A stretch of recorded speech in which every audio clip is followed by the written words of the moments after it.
las diversas problemáticas que vivimos. Siguiente lámina. Pero en el actuar del día a día en el aula nos tenemos que preguntar por qué realmente es importante el diagnóstico educativo. ¿Por qué me sirve a mí el diagnóstico educativo? ¿O qué pretendo consolidar yo con el diagnóstico educativo? Cuando digo yo, no lo digo de forma egoísta, lo digo como profesor y como profesora. Que algo que me parece maravilloso, y es un dato que debo de denotar, es que la mayoría de los participantes son mujeres.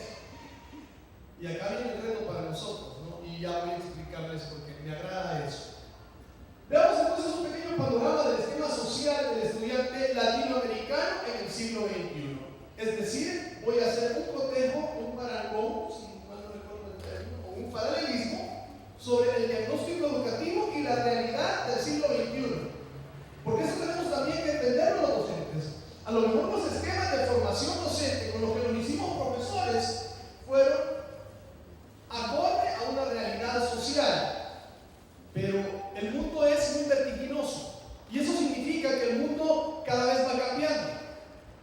A título personal, para mí un título universitario tiene validez 2 años, porque después los libros con los que yo estudié cambian, porque surgen nuevas corrientes de pensamiento, porque surgen nuevos autores. En ese sentido, la profesión docente es una de las profesiones que nos tiene que mantener en constante actualización.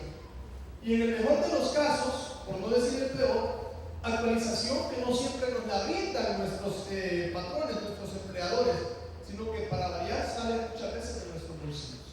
Y esa es parte de la realidad que el docente tiene que tener. Ok, el diagnóstico educativo frente a los medios de comunicación. Algo que estamos olvidando para elaborar el diagnóstico educativo es que el diagnóstico educativo o la acción concreta de educar jóvenes debe de centrarse en un elemento primordial que no hemos dejado a un lado en esta moderna sociedad, y son los valores morales. Parece mentira, muchas veces es usted quien saluda al estudiante porque el estudiante está mal criado, está mal altanero que ya no quiere emitir un saludo.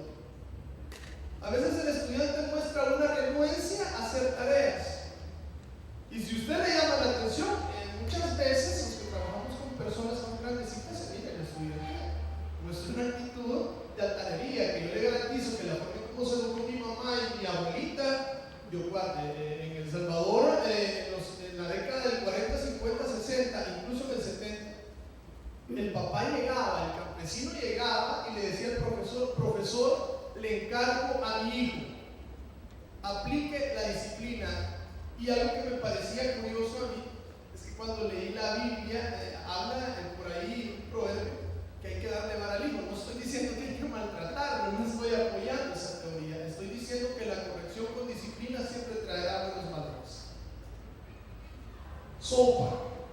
Como estamos hablando de un contexto latinoamericano, South Park es una caricatura que en América Latina la podemos ver en un canal muy famoso con los jóvenes, se llama MTV.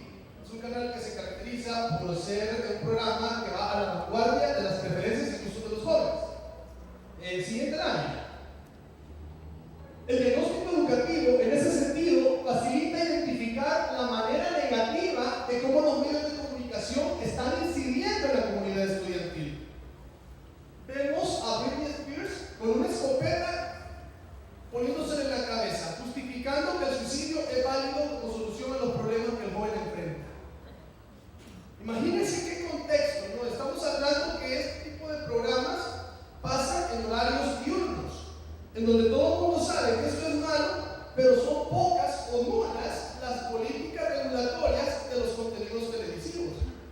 Porque si al joven le gusta el disidente, no es prohibido. Tenemos una Britney Spears orinando, defecando al aire libre, justificando que es válido hacer lo que queramos porque somos jóvenes y que nos valga un pepino, ¿no?, los valores y los patrones de conducta. Esa es la importancia del diagnóstico. Y con esta realidad educativa es con la que estamos educando, ¿no? Mire que no es fácil entonces la tarea de ser docente.